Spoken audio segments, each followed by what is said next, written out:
Hello, this is Mr. Huber, and in this lesson we're going to work on solving inequalities. It's very similar to solving equations. We're going to do the same things we would do if there's an equal sign as we do when there's an inequality. We're going to isolate the variable by using inverse operations, simplifying on both sides first, and then inverse operations to get the variable by itself. Be familiar with the inequality signs, greater than, less than, and when it's got the equal to, what that means, and we'll talk about that as we solve these and their graphs in particular. So let's see some inequalities and what they look like on a graph.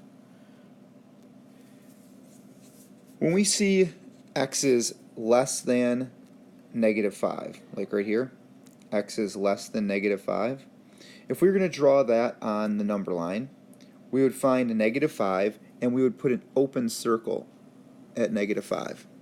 And then we would draw less than, means to the left. We'd have an arrow going to the left.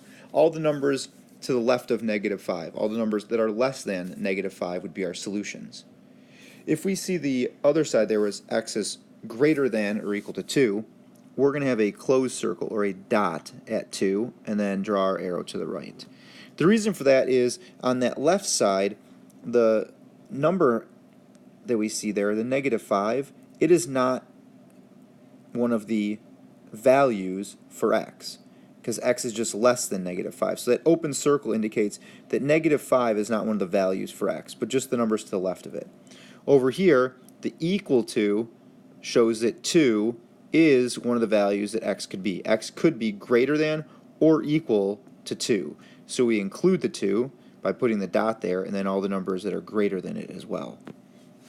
If we see the first example down there, to write an inequality represented by that graph, first we want to find out where's our dot or circle. Okay, so it's at negative 2.5.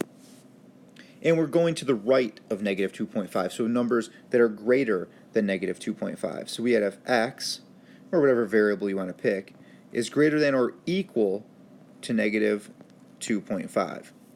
We want to include the equals because of the dot. And again, we find out where that value is that the dot or open circle's at. That tells us whether it's greater than or equal to. And then we can know which sign to use to go with that.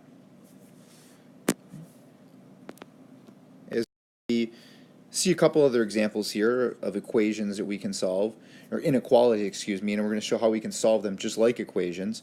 Imagine this was an equal sign. If you get confused by what would I do with this, then imagine this right here, that greater than sign, is actually an equal sign. And you're going to do the exact same things you would have any other time it's an equation.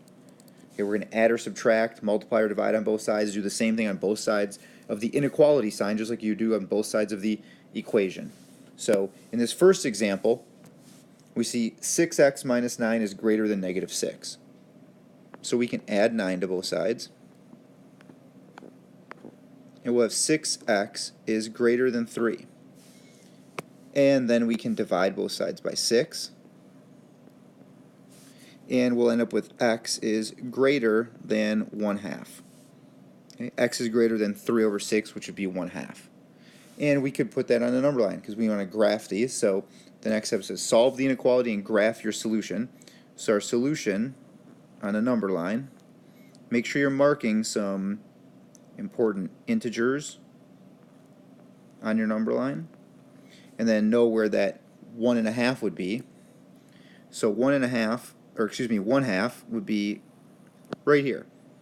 And it's an open circle because it doesn't have the equal to, it's just the greater than.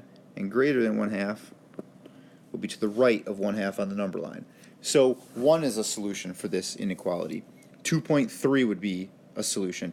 Any number bigger than 1/2 would be a solution for the inequality. And so you could check. You could pick any number that's part of that graph we just drew. So let's try 2. Okay? We want to check and let's test the number 2. That's part of what we're showing as an equation, or excuse me, a value that would solve this inequality. So if we plug that in, we'd have 6 times 2 minus 9 is greater than negative 6. That's 12 minus 9 is greater than negative 6. So that would come out to 3 is greater than negative 6. That's true. And again, any number over there that we would plug in should work. If you tried 0 or negative 1 or something to the left of that 1/2, then it wouldn't work in the inequality, and we know we made a mistake if we screwed up our graph or our solving. Okay? So make sure you're checking these just like you would equations. It's just a little harder to check exactly because you're going to try a value and you might even have to try a couple to see if it looks like your graph's correct. So now let's look at the next example. We have 5x minus 12 is less than or equal to 3x plus 4. So if we subtract 3x on both sides, we'll have 2x minus 12 is less than or equal to 4. And then we can add 4 to both sides. So, or excuse me, add 12 to both sides. We're going to be adding 12 to the 4. We'll have 2x is less than or equal to 16. And then when we divide by 2 on both sides, we'll get x is less than or equal to 8. So we have x is less than or equal to 8. And we could graph that on the number line. I'll draw it down there below the other one. Squeeze in there a little bit. So we'd have 0, 1, 2, 3, 4, 5, 6, 7, 8. That'd be 8. There we'd have 7. That'd be 9. And we're going to have less than or equal to 8. So we're going to have a dot at the 8, and then less than or equal to going to the left that way. So that's the solution and the graph for that inequality. Let's see where we might have an inequality in a real-world type situation.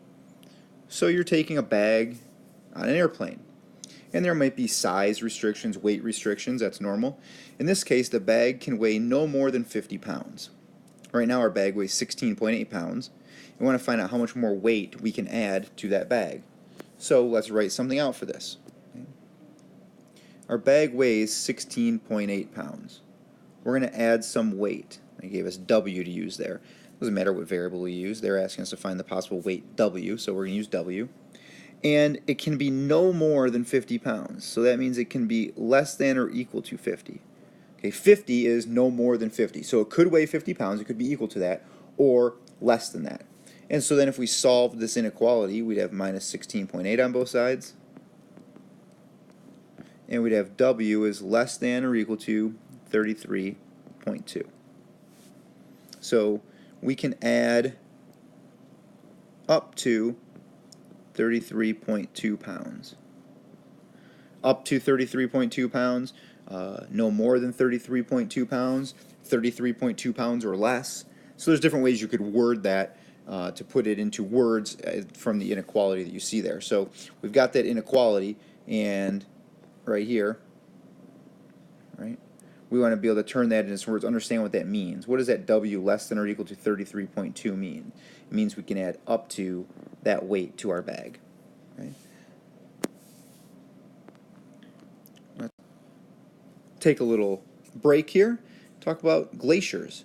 Glaciers are pretty interesting, I think. They're accumulations of ice and snow and water and then rock and sediment and other things, and they actually move. It's one of the interesting things about glaciers. The bottom, from all the pressure of the snow and ice, gets that icy layer on the bottom actually moves because of gravity. Okay, so that pressure from gravity has that icy layer on the bottom will actually move. So if it's not moving, it's technically not a glacier. You can have a big, massive ice, but it has to be something that moves very slowly, but they do move downhill due to gravity. And they will stay a glacier if they accumulate more snow than they melt off, and water runs off from the melting ice. So if it loses some size, it could be called a retreating glacier and eventually not be considered a glacier anymore. To be considered a glacier, they're 100 feet thick or more, so more than 100 feet thick and about 25 acres, which is 100,000 meters squared. So to be considered a glacier, it's got to be that size or bigger, which is pretty massive. When you think about something that size actually moving, which glaciers do. So pretty interesting little look at some glaciers there. All right, now let's get back to our solving inequalities. And this is the one area where inequalities are different from equations. Okay, when you multiply or divide on both sides of an inequality by a negative number, you have to reverse the direction, switch the direction of the inequality sign. So we're going to see an example of that down here in number 5. Okay, in number 5, if we divide by -6 on both sides, and let's not switch the inequality. let's say we left it like this, just like we would an equation. 24 divided by negative 6 is negative 4. Well, let's pick a number less than or equal to negative 4. So let's say negative 5. Okay, if I check negative 5, let's say n is negative 5, because that would be part of the solution for this. Okay, I would have negative 6 times negative 5 is less than or equal to 24. That would give me 30 is less than or equal to 24. That's not true. 30 is not less than or equal to 24. I would know I made a mistake. Again, that's part of the reason you want to check these things, because you might see, oh, I made a little mistake there. I can go back and figure it out. It might not be something even that difficult to fix. I just go back up here, and all I had to do was switch the direction of my inequality. I should have had n is greater than or equal to negative 4. So again, because I divided by negative 6 on both sides, or if I multiplied by a negative on both sides, I need to switch the direction of my inequality. And now I'd have an answer that works. And now I could graph that on my number line. So that's 0, negative 1, 2, 3, 4. That'd be negative 4 right there. Negative 3, negative 5. And on my number line, I'm going to have a dot at negative 4. Greater than or equal to, so going this way. Again, if I checked, I could plug in negative 3 or any of those numbers bigger than negative 4 and make sure they work. And they would. If we look at our next example, okay, number 6, if I add 7 to both sides here, I have m over 4 is greater than negative 5. And then if I multiply by 4 on both sides, to cancel out the dividing by 4, I have m is greater than negative 20. Okay. I do not need to switch the inequality here. Just because I have a negative sign in front of the 5, okay, this negative sign in front of the 5, that does not mean I switch the direction of the inequality. I didn't multiply or divide by a negative. It's the step that you're doing on both sides. I multiplied by positive 4, and I multiplied by positive 4. So I keep the inequality exactly the same. It doesn't matter that this 5 is negative. It's what I'm doing to both sides. Over here, I divided by negative 6. The step I did on both sides of the inequality was the negative. That's when I switched the inequality. Over here, I just keep it as m is greater than negative 20. And so when I go to graph this on my number line, 0, I'll go by 10. Negative 10, negative 20, negative 30. Okay. So now, at negative 20, I'm going to have an open circle. And greater than, so I'm going that way to the right. So don't forget to look for those instances where you need to switch the direction of your inequality. Again, if you check answers and plug them in, there's going to be those times where you're going to figure out maybe you made a mistake, and it might be something as easy to fix as that. You want to give yourself a chance to fix that. Let's look at another real-world example where inequalities come into play. Okay, so we have a student pilot. Okay, you got to get so much hours of flight training, and he needs to have 80 hours of flight training. He saved up $6,000. All right, you might need to figure out how much money you're going to spend for your flight training. So each hour costs a certain amount of money. So each hour of flight training is going to cost some amount of money. So he needs 80 hours times however much it costs per hour to be less than or equal to 6,000. Okay. The total cost for his flight training is right here. He's going to take 80 hours of flight training times X is the cost of the flight training. So we could define that variable. Okay, X is cost per hour. We multiply that by the number of hours, 80, and that would give us as total cost. Right? And we want to make sure that's less than or equal to 6,000. He's got $6,000 right now. So if we solve this by dividing by 80 on both sides, we get X is less than or equal to 75. Okay, so he can pay up to $75 per hour. Right? That's the possible hourly rates. Right? That's what we're asking for. What are the possible hourly rates? He could pay $70 an hour, or he can pay up to 75. It could be less than that though as well, and then he'd have some money left over. He can reward himself with some bacon after he passes flight training. So, but he can spend up to 75 and still have enough.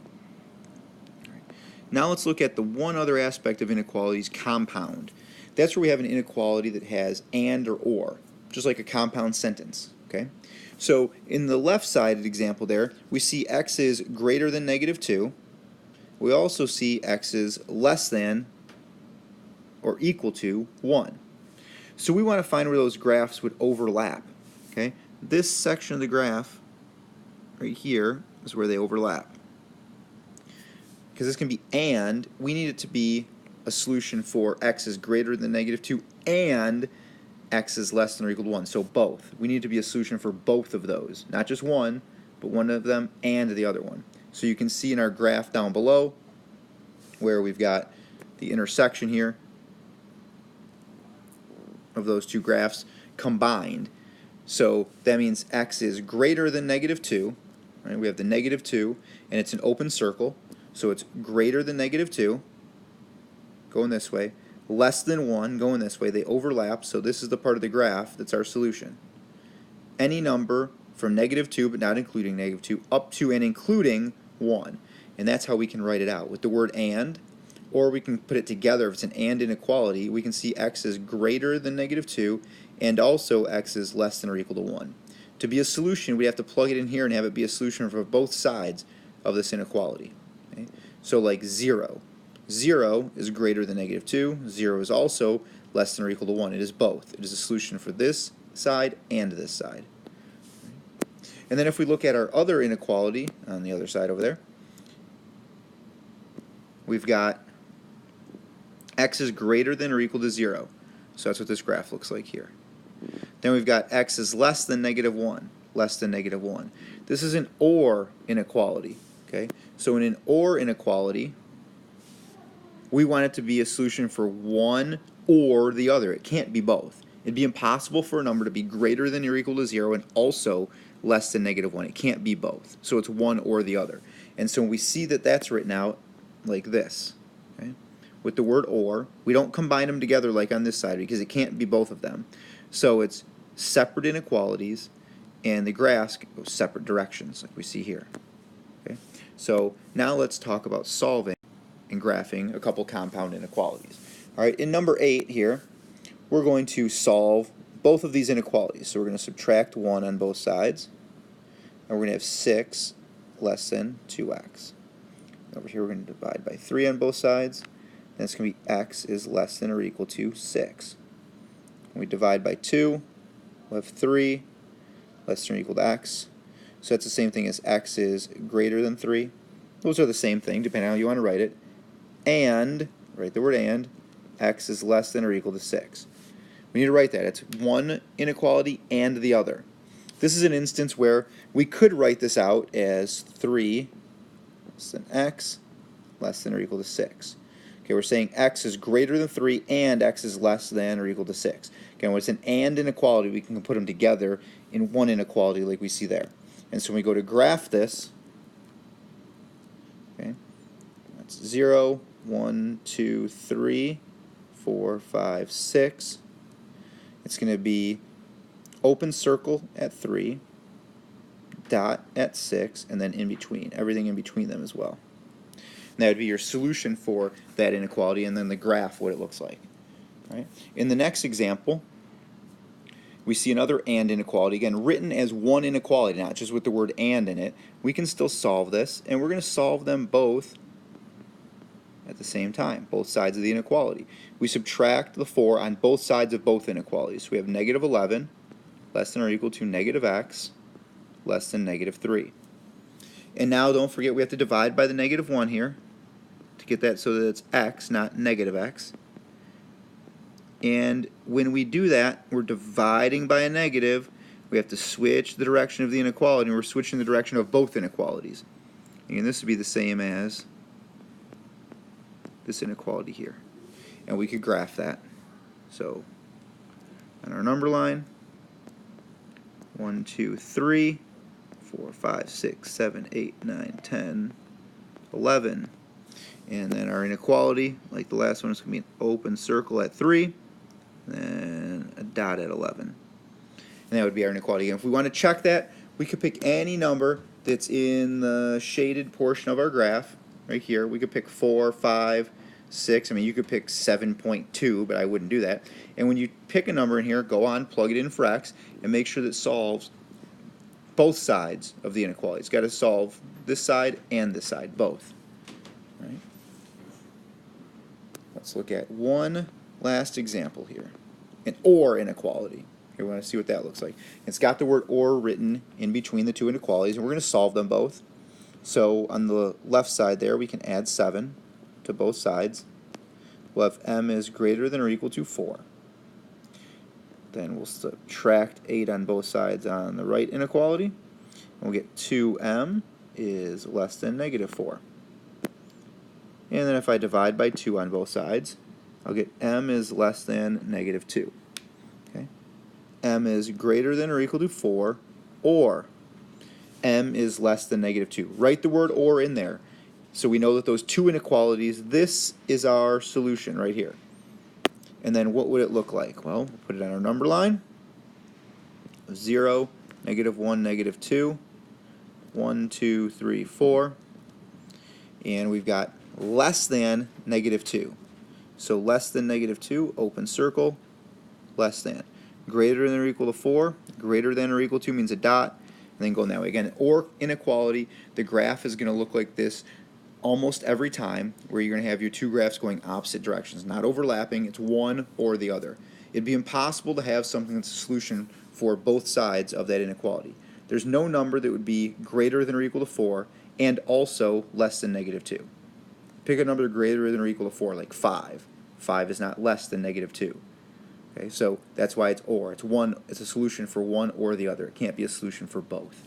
All right, so keep that in mind, your compound inequalities.